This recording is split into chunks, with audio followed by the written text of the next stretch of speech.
Somewhere inside the Alaskan Triangle, a dead man's phone began to ring. 3 years after Mason Hill vanished, Nora Whitman heard his voice again. He knew her name. He knew about the red scarf. And he begged her to stop looking.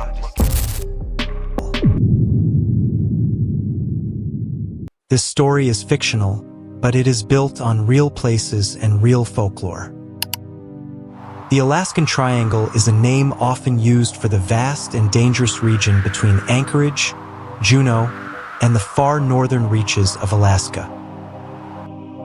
The region is associated with stories of missing aircraft, vanished travelers, sudden weather, remote wilderness, and search teams that sometimes never find enough evidence for a clear answer.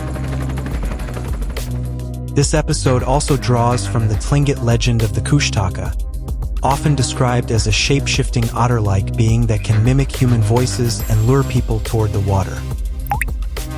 For this audio story, those real-world details become the frame for one fictional question. What if the thing calling from the forest does not need to look like the dead, as long as it sounds like someone you cannot stop loving?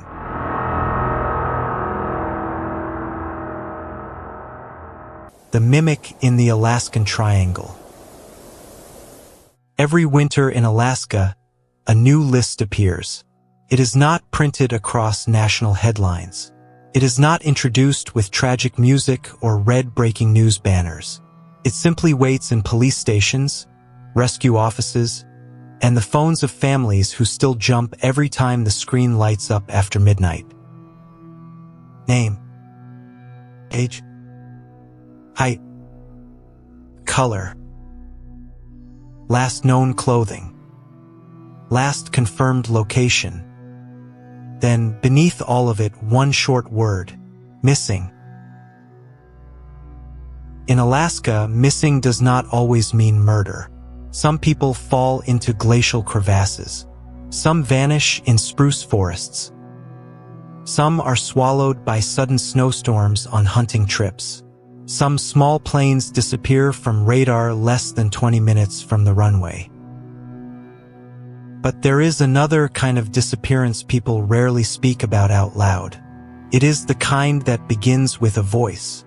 Not the voice of a stranger, the voice of the person you love most. Nora Whitman heard Mason Hill's voice for the first time in 3 years at 2:17 in the morning.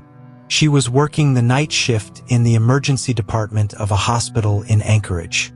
Outside the glass doors, snow fell so heavily that the parking lot lights had become pale, floating halos. Nora knew nights like that. In Alaska, winter darkness was not only darkness. It felt like a closed room. The later it became, the more every sound seemed pressed flat. The heater, the soft steps of nurses on polished floors, the distant siren of an ambulance fading into wind. She had just given pain medication to a snowmobile crash patient when her phone vibrated in her coat pocket. Unknown number. Nora almost ignored it.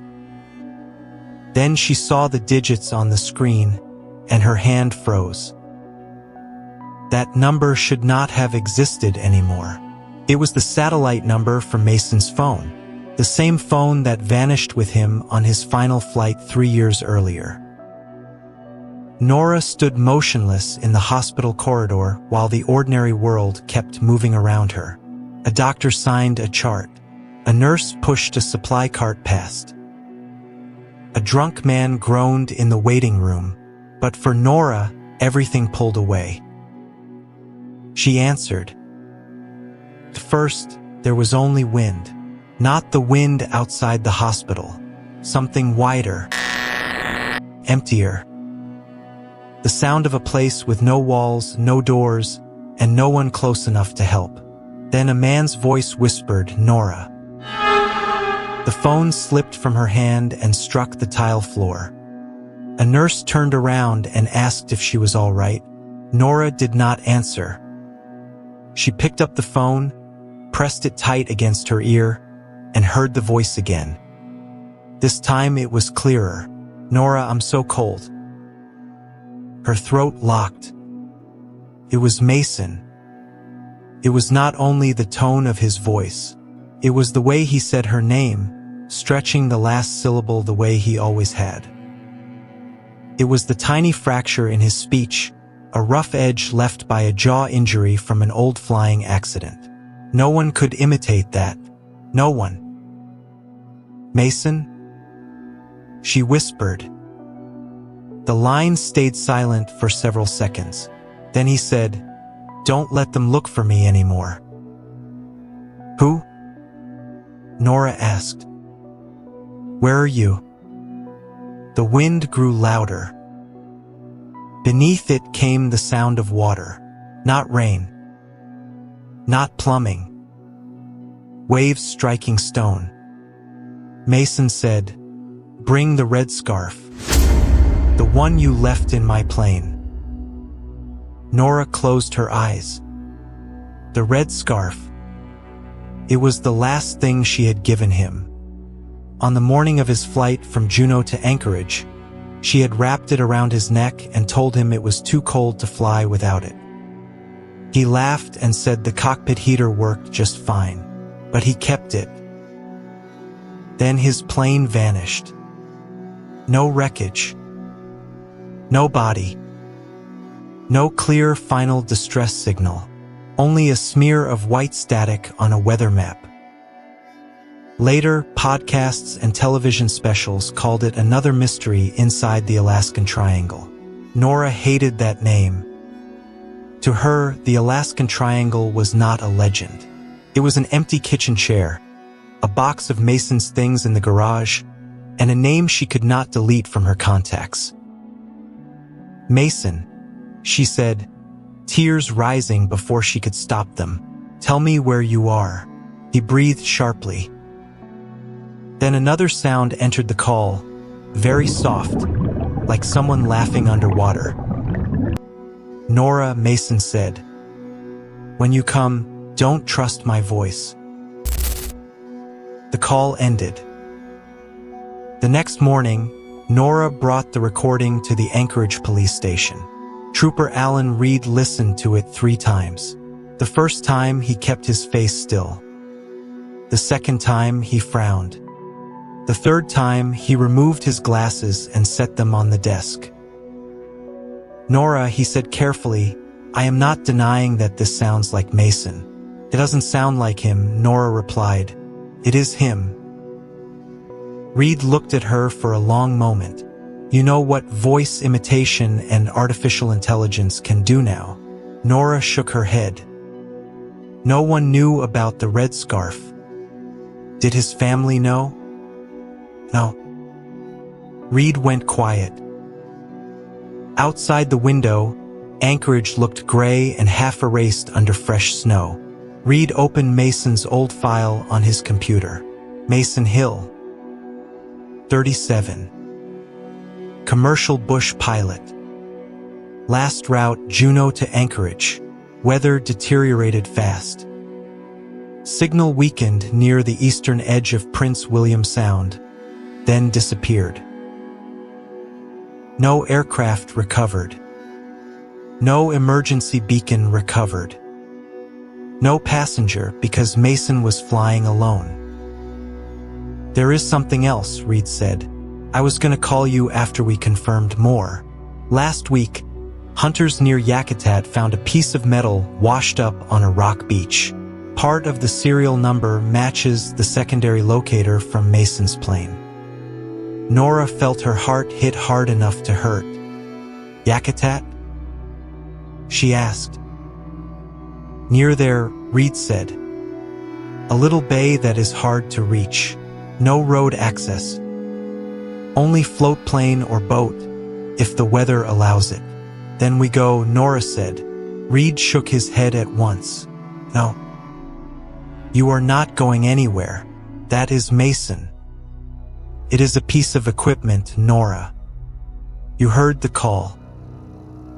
"I heard a strange call, and I am trying not to let you run towards something that may kill you." Nora stood. For 3 years, I have been living like a dead person anyway. Reed looked at her. The hardness in his face softened for one brief moment. Then he reached into his drawer and removed an old photograph. A teenage girl stood in sunlight, smiling in a blue jacket. "My daughter," he said. "Emily. She disappeared 11 years ago near a river north of Juneau. We never found her." Nora said nothing. Reed slid the picture back into the drawer. "Up here," he said, "everyone has someone who did not come home. The only difference is whether we let grief lead us into the dark." Nora did not wait 2 days for the official search team. That night, she called in sick, drove to her small house outside Anchorage, and opened the plastic storage bin on the garage shelf. Inside were Mason's things: a gray wool hat, a folding knife, a flight notebook, a Polaroid of both of them on a Juneau dock, laughing into the wind, and the red scarf.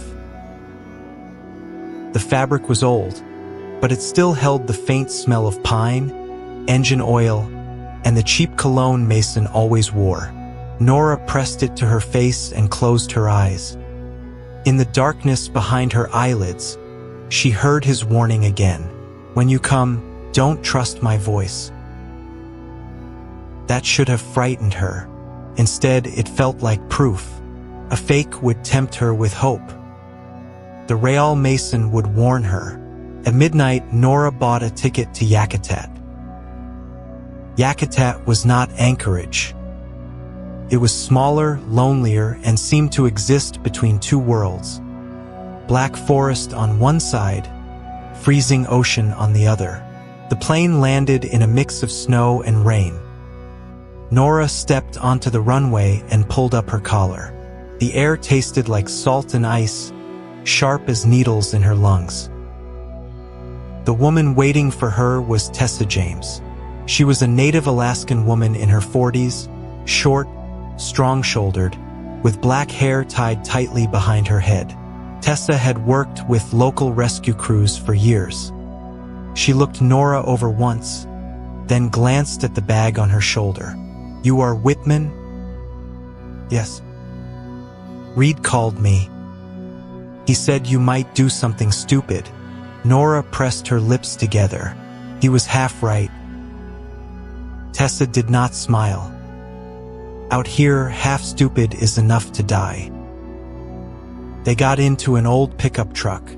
A small string of wooden beads and a black feather hung from the mirror. Nora did not ask what they meant. The truck left the airport, passed a few scattered buildings, and moved toward the water. Tessa said, "The piece of locator was found on a rock beach southeast of here. The official team will not go until tomorrow because of weather." "I need to go today," Nora said. "I know. Will you take me?" "I will take you close, but you listen to me." "What does that mean?" Nora asked. "When I tell you to stop, you stop. When I tell you to turn back, you turn back. And if you hear someone calling your name from the forest, you do not answer." Nora felt cold move along her spine. "Why?" Tessa kept her eyes on the road. "Because the forest here learns fast." They reached a small wooden house near the boat landing. A man was waiting there.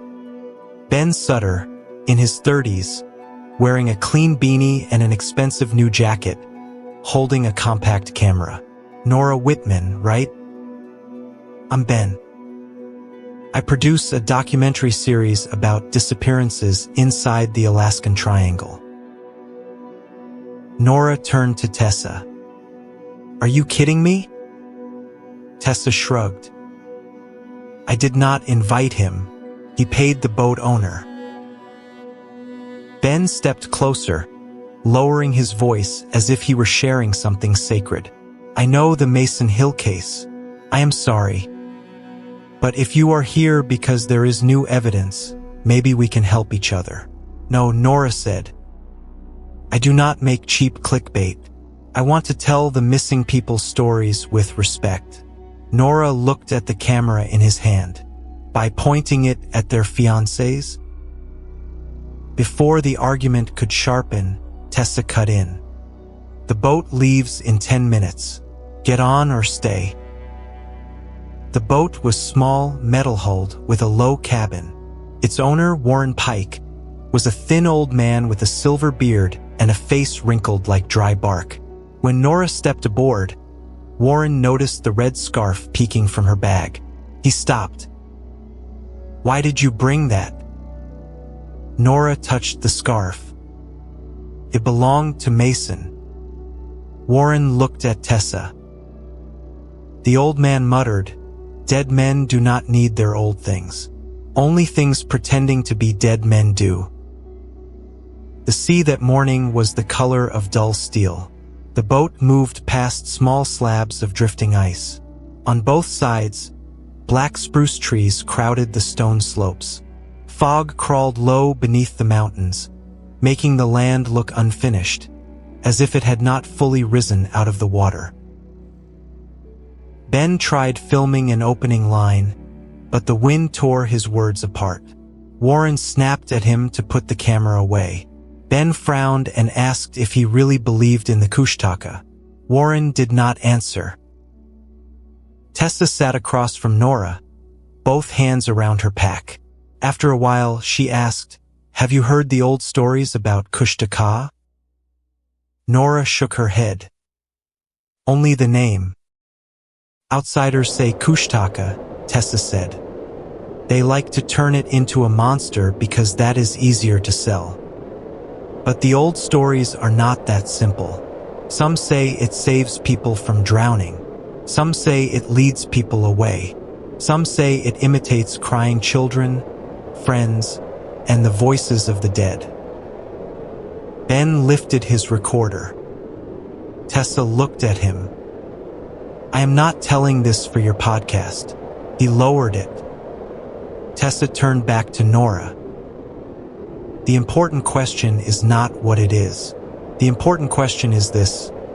If you hear the voice of the person you miss most in a place where that person cannot be, why does it know?" Nora gripped the scarf in her bag. "Maybe because that person is alive. Maybe," Tessa said. "Or maybe the thing calling you has listened to you cry long enough to learn the sound you wanted most." No one spoke after that. Only the boat engine, the wind, and the water striking metal remained. Then the cabin radio burst into static. Warren reached for the dial. A man's voice came through the noise. "Mayday. Mayday. This is Hill Air 6. Nora shot to her feet. Warren went pale. The voice continued, "I am losing altitude. Cannot see shore. Nora, I am sorry." Nora lunged toward the radio. "Mason!" Tessa grabbed her wrist. "No. It is him." Tessa held her harder. "Do not answer." The radio crackled. Mason's voice came so close it felt as if he were standing inside the cabin. "Nora, I can see you now." At that exact moment, the boat rolled violently. Ben yelled. His camera hit the floor. Warren killed the radio with a slap. The cabin fell silent. Nora stood there, shaking. Tessa still held her wrist. "Now do you understand?" She whispered. "It knows you came." The rock beach where the locator had been found lay beneath a cliff slick with black moss. The boat could not get close, so they used a small skiff to reach shore. Snow had stopped, but the fog had thickened.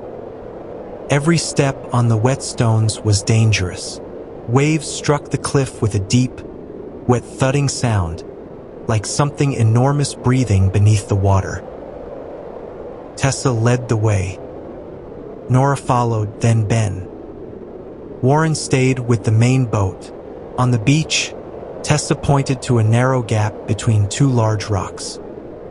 The hunters found the locator there. Nora knelt and touched the stone. Nothing remained except seaweed, broken shells, and driftwood. Ben filmed the area. "No wreckage," he said. "The device could have washed in from somewhere else." Nora did not answer. She was looking at something near the waterline. A footprint. Not a boot print. A bare human footprint. 5 toes pressed into the thin mud between stones, pointed from the sea toward the forest. Tessa saw it too, and her face darkened. "No one walks barefoot here," Nora said. "No one living," Tessa replied. Ben rushed over to film it. "This is incredible evidence." Tessa ripped the camera from his hand. "You have no idea what you are doing." Ben snapped back, but before he finished, a woman's voice called from the forest. "Ben?" Ben froze. The voice came again, softer and closer. "Ben, sweetheart." It was an older woman's voice, trembling, gentle, full of love. Tessa lowered her voice. "Do not answer." Ben swallowed. "My mother died last year." From inside the trees, the woman called again. "Ben, I am so cold." Ben stepped back, trying to laugh, but his eyes were wet. "Is this some kind of joke?" Tessa held his shoulder. "Look at me. Do not look into the trees." But Ben had already turned. Among the black trunks, a figure stood in the fog. A woman in a white sweater, silver hair over her shoulders. She faced away, as if waiting for him. Ben whispered, "Mom?" The figure began walking deeper into the forest. Ben tore away from Tessa and ran. "Wait." Tessa cursed and chased him. Nora followed. The forest swallowed sound quickly. The ground turned soft and deep. Roots rose like bones. Low branches struck their faces. In the fog, every spruce trunk looked like a person standing still. Ben moved too fast for someone carrying a backpack and camera. "Ben!" Nora shouted. He vanished behind a cluster of trees. Then he screamed. It was not a long scream. It was short and cut off, like a hand had closed over his mouth. Tessa and Nora reached the spot. Ben was gone. The woman in white was gone. Only Ben's beanie lay on the moss. Around it were wet animal tracks, otter tracks, dozens of them, circling the hat before vanishing between the roots. "We have to find him," Nora said. Tessa shook her head. "No.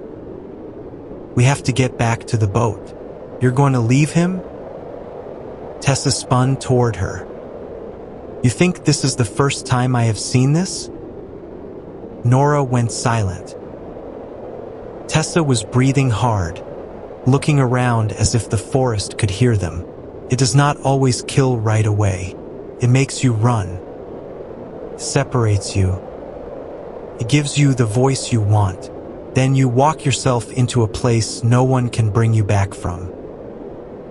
When they returned to the beach, the boat was gone. Nora stared at the empty water. Only fog and drifting ice moved where the boat should have been. "Warren!" Tessa shouted. No answer came. The small skiff was still pulled up on shore, which meant the main boat had not simply left with them. Tessa lifted her handheld radio. "Warren, do you read?" Static replied. She changed frequency. "Warren, answer me." This time there was breathing. Then Warren's voice came through, small and terrified. "Tessa." "Is that him?"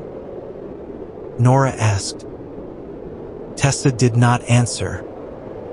Warren whispered, There is a little girl on the deck. She is soaking wet. She says her name is Emily Reed. Nora went cold. Emily Reed. Trooper Reed's daughter. The girl who vanished 11 years ago. Tessa gripped the radio so hard her knuckles went white. Warren, can you see her face? Silence. Then Warren whispered, she has no eyes. A violent metal crash came through the radio. Then water. A lot of water. Tessa called Warren again and again, but no answer came. They stood on the rock beach, miles from town, with no boat, no cell signal, no Ben, and no Warren. Only fog, forest, and the red scarf in Nora's hand. For the first time since the phone call, she was truly afraid. They found the old cabin near sunset. It sat deep among the trees, maybe once used by hunters or loggers. Its roof sagged. The door swung open and shut in the wind, creaking like teeth grinding together. Tessa said they needed shelter. We do not walk this forest after dark. What about Ben? Nora asked. If he is alive, running around at night will only get us killed with him. Inside, the cabin was as cold as a cellar. There was an old wood stove, several rusted food tins, a slanted table, and long scratch marks cut into the walls. Tessa checked the room, then coaxed a small fire from the little dry wood left behind. The flame was weak, but it pushed the darkness back a few steps. Nora sat beside the stove and opened the recording of Mason's call. She did not want to hear it again. She played it anyway. Wind. Nora, I'm so cold. Tessa listened in silence. When Mason's warning came, Tessa suddenly lifted her head. Play that part again. Nora did. When you come, don't trust my voice. Tessa frowned. There is something underneath it. Underneath? The background sound. She took Nora's earbuds and listened several times. Then she handed them back. Listen after the word voice. At first, Nora heard only wind. Then she noticed something thin and low hidden beneath Mason's words. A whisper. Not English, not anything she recognized. But its rhythm made her skin crawl. Tessa said, it is not only copying his voice. It is placing that voice over something else. What? Nora asked. Tessa looked into the fire. An invitation. Night came quickly. Wind swept over the roof. Trees scraped the walls. Sometimes, from far away, came the sound of running water, though no stream was near the cabin. Nora tried to sleep, but whenever she closed her eyes, she saw Ben's hat on the moss and the wet otter tracks around it. Near midnight, someone knocked on the door. 3 knocks.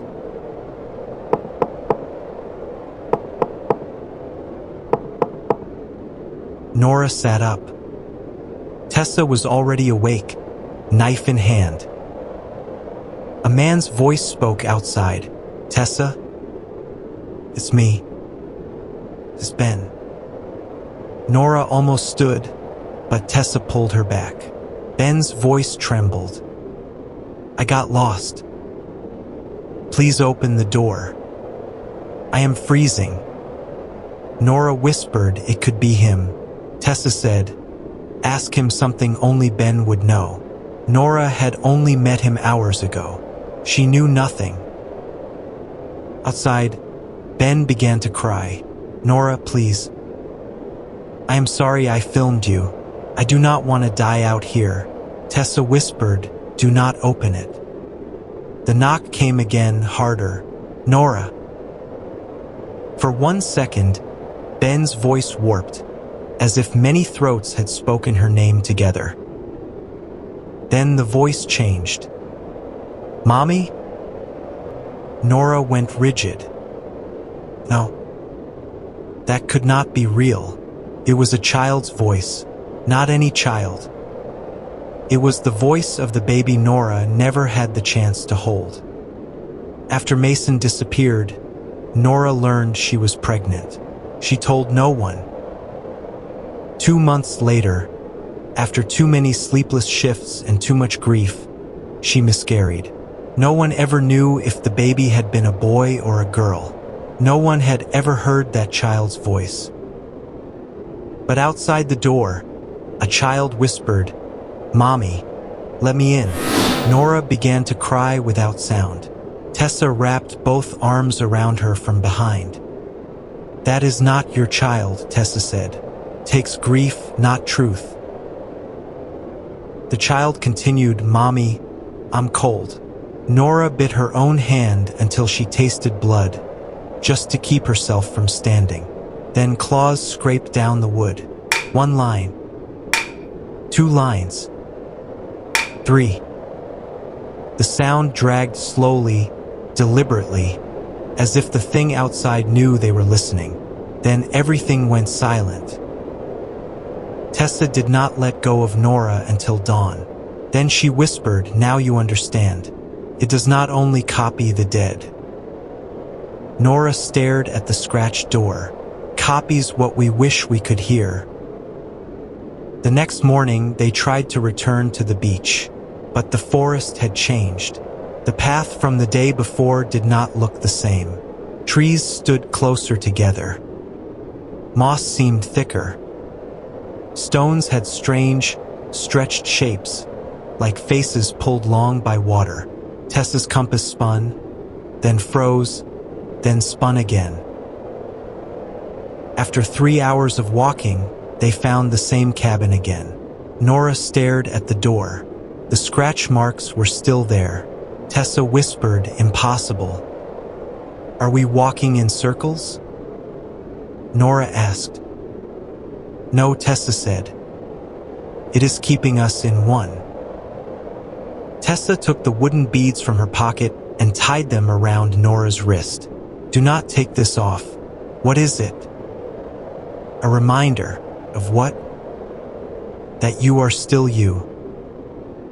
Before Nora could ask more, an engine sounded above the fog. A small plane. Nora looked up. "Mason?" Tessa gripped her arm. "Nora." But the engine was too real. It circled overhead, moved away, then returned. Nora had heard that sound hundreds of times. It was the kind of plane Mason flew. Tessa's radio crackled.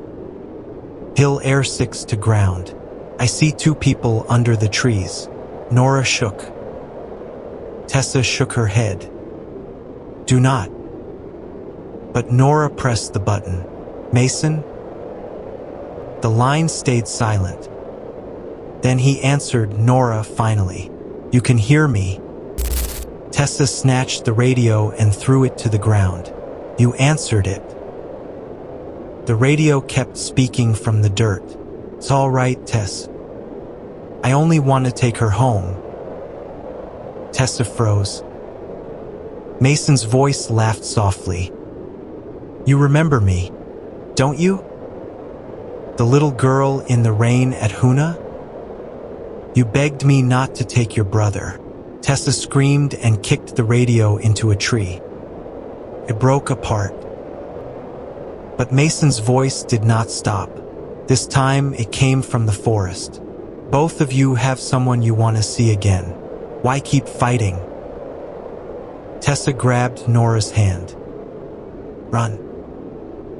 They ran without a path, away from the voices, through roots, mud, and thorny brush dusted with snow. Behind them, Mason's voice became Ben's, then Warren's, then the voice of a little girl calling Mommy, then Emily Reed laughing in the dark. Nora slipped on a slope and fell. She tumbled over stone and roots until her shoulder struck a rotting tree. When she stopped, Tessa was gone. "Tessa." Nora shouted. No answer. Only water. Nora forced herself up. In front of her was a shallow river. Black water moved between rocks glazed with ice. Across the river, in the fog, a small plane lay tilted among the trees. White and blue fuselage. Broken tail. A partial registration number still visible. Nora covered her mouth. It was Mason's plane. She did not remember crossing the river. The cold water sliced through her boots, but she felt nothing. For 3 years, she had wondered whether Mason had suffered, whether he had been afraid, whether he had called her name. Now the answer waited in front of her. The cockpit glass was shattered. The pilot's seat was covered in moss and snow. The safety harness had been cut. There was no body. Inside, maps had rotted. The emergency kit was empty. A dented metal cup lay on the floor. And on the instrument panel, tied with parachute cord, was Mason's old voice recorder. Nora picked it up. The battery should have been dead. When she pressed play, it worked. First static. Then Mason's voice. Day 1 after impact. I do not know where I am. The plane went down after the NAV equipment went crazy. I saw shore lights, but no shore on the map. I hurt my leg. There are voices in the trees. I thought it was a rescue crew. The recording jumped. Day 3. I heard Nora calling me. Cannot be her. But the voice was so perfect I followed it almost a mile before I realized it left no human footprints. Nora trembled. Day 5. I saw it. Or part of it. It stood at the waterline. Human shape. Bent back. Arms too long. When it turned around, it had Nora's face. The recorder crackled. Mason's voice became smaller. If anyone finds this, do not trust the voices. Cannot read minds. It reads longing. The more you answer, the clearer it becomes. Something slammed in the background. Mason breathed hard. Nora, if you hear this, I am sorry. I answered it. I thought it was you. A long silence followed. Then Mason began to cry. Says it can bring me home, but not home to our house. Home to you another way. Nora looked at the wall of the cabin. Deep scratches had been cut from the inside. Mason whispered into the recorder. It is learning my voice. If you ever hear me call, run. Then came his scream. Then water. Then the sound of laughter beneath the surface. The recorder stopped. Nora sat frozen in the ruined cockpit. Outside, fog thickened. Then, behind her, Mason said, I tried to warn you. He stood outside the plane. Mason Hill. Not 1 day older. Brown flight jacket. Wind-tossed hair. Gray eyes Nora had once thought she could look into for the rest of her life. Around his neck was the red scarf. But Nora's real scarf was still in her bag. She backed away. Mason looked at her sadly. You found me. No, Nora said. It is me. No. He stepped closer. The movement was almost right, almost Mason. But one detail was wrong. The real Mason had always limped on his left leg after an old accident. The thing in front of her limped on its right. Nora gripped the beads around her wrist. You are not Mason. His face stiffened for 1 second. Then he smiled. Then who do you want me to be? His voice changed. "Mommy?" Then Ben's voice. "Nora, it's me." Then Warren. Then Tessa. Then Emily Reed. Dozens of voices layered together. Men, women, children, old people, the missing, the dead, and those who had never had the chance to live. Mason's body began to blur like a photograph left in water. His eyes shifted farther apart. His neck lengthened. His shoulders dropped. His skin grew slick and dark. Fine black hair rose along his arms and throat. Still, his mouth smiled. "You call us monsters," it said with Mason's voice. "But you call us first." Nora backed toward the river. "Stay away from me. You came here because you wanted to believe. We only gave you what you wanted. You killed Mason." "No. Cold killed him. Stone killed him. The crash killed him. We kept the rest from going to waste." From the trees, Tessa burst into view, her face scratched and bleeding. She raised a flare gun. "Nora, down." Nora threw herself aside. Tessa fired. Red light ripped through the fog and struck the thing in Mason's chest. It did not burn, but it screamed, not with one voice, with hundreds. The river boiled. Black heads rose from the water like otters, but their eyes were too human, too bright, too hungry. Tessa pulled Nora into a run. "Do not look back." Nora ran, but behind them Mason's voice cried out, "Nora, I'm scared." She stumbled. Tessa slapped her hard across the face. "He is dead." Nora stared at her, tears and blood mixing on her skin. Tessa said each word clearly, "And you are still alive." That brought Nora back. They ran across the river and into the trees.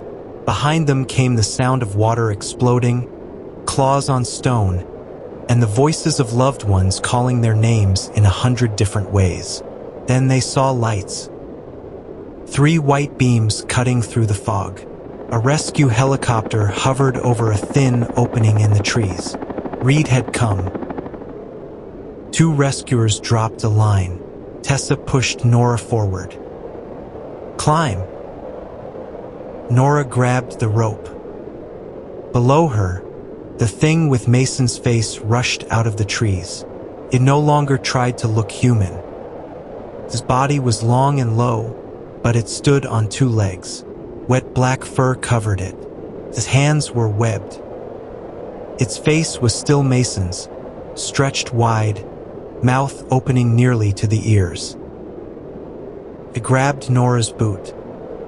Tessa drove her knife into its arm, turned on her. In the final second before Nora was pulled upward, she saw Tessa standing in the fog, facing it. The creature spoke in a man's voice Nora did not know. "Tess. Sister." Tessa froze. Nora screamed, "Don't listen." But it was too late. Pain broke across Tessa's face. The thing reached for her. Fog swallowed them both. The rope hauled Nora into the helicopter while she screamed Tessa's name until no sound came out. 3 days later, Nora woke in an Anchorage hospital. Trooper Reed sat beside her bed. He looked older than before, unshaven, hollow-eyed. "Nora, can you hear me?" She blinked. "Tessa?" Reed said nothing. Nora turned away. "Ben? Warren?" Reed shook his head. "Not found." He placed an evidence bag on the table. Inside was Mason's recorder. "The team found this in your coat." Nora frowned. "I do not remember taking it." "Do you want to hear it?" No. Reed nodded. After a pause, he said, "There is one strange thing."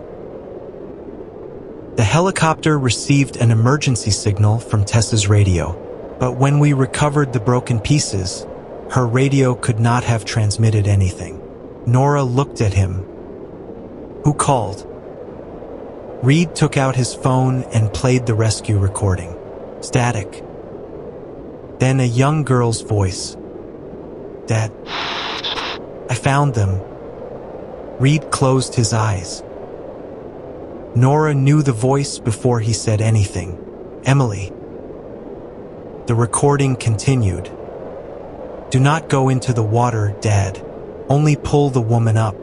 The other one already answered. The clip ended. Reed put the phone away with a trembling hand. "I do not know what to believe anymore," he said. Nora looked out the hospital window. Snow was still falling. After a while, she asked, "Do you think Emily is alive?" Reed did not answer, but Nora saw the answer in his eyes. No. And also yes. A week later, Nora was released from the hospital.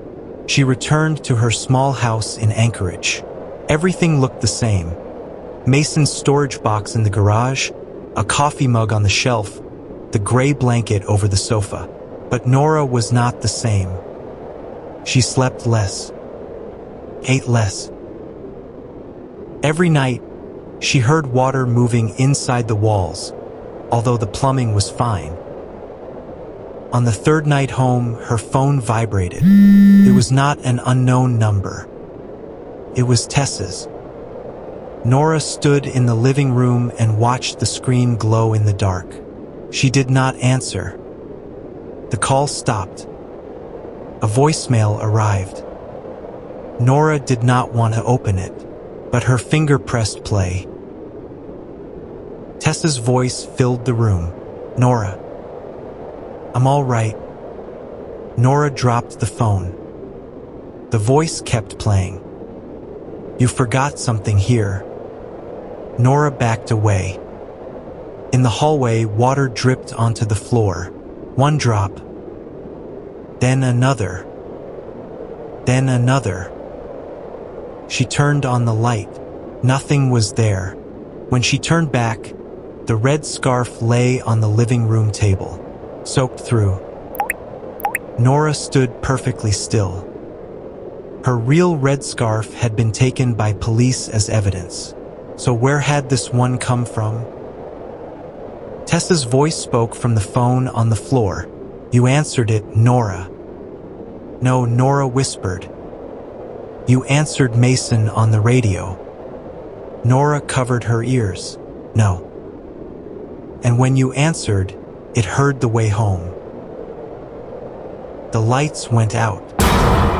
Darkness dropped over the house. From the kitchen, Mason said, "Nora?" She did not turn her head. From the bedroom, a child called, "Mommy?" She bit her lip until she tasted blood. From the garage, Tessa whispered, "Open the door." Nora sank to the floor and held her head. "You are not real." A voice very close to her ear answered, "We do not need to be real. We only need to be close enough." The next morning, neighbors found Nora's front door open. The living room floor was wet with seawater. Long scratches marked the wall. Her phone lay under the sofa, still charged, but every contact had been erased except one number with no name. When Trooper Reed arrived, he found Tessa's wooden beads on the floor beside the red scarf, now dry and stiff. Nora Whitman was gone. No forced entry. No camera footage. Only a voicemail on Reed's phone, sent from Nora's number at 2:17 in the morning. He listened to it alone in his car. First, wind. Then Nora's voice. "Alan, I found Emily." Reed closed his eyes. Nora's voice continued. "She's cold. She wants to know why you never came." Reed shut the phone off with a shaking hand. He sat very still while snow covered the streets of Anchorage. No one outside knew that inside the parked police vehicle, a father had just heard the voice of the daughter he had lost 11 years earlier.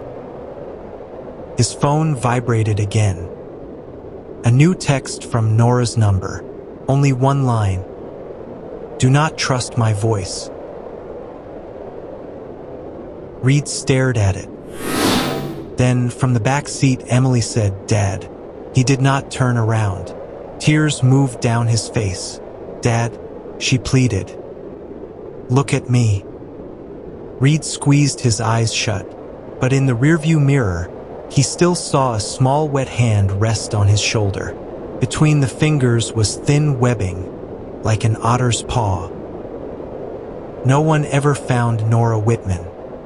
Her case was added to Alaska's missing persons files, beside Mason Hill, Ben Sutter, Warren Pike, Tessa James, and countless others whose living families had not yet learned how to let go. 1 month later, at a small rescue station near Juneau, the emergency radio switched itself on at midnight. The night operator was new. He had moved from Oregon and did not know the stories people told here. Static filled the room. Then a woman's voice spoke, soft, tired, and close. "Hello? Can anyone hear me?" The new operator reached for the microphone. He was about to answer when the older man beside him went pale, grabbed the microphone from his hand, and shut the system off. "What was that?" the new operator asked. The older man said nothing.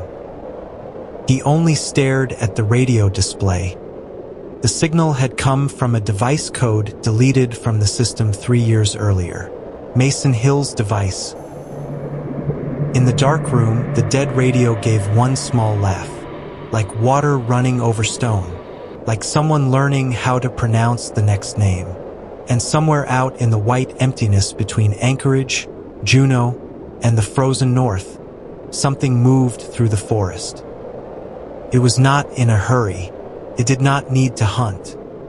It knew human beings would always come looking. All it had to do was use the right voice, the right name, the right wound. And when someone answered, the Alaskan Triangle would receive one more file. Missing.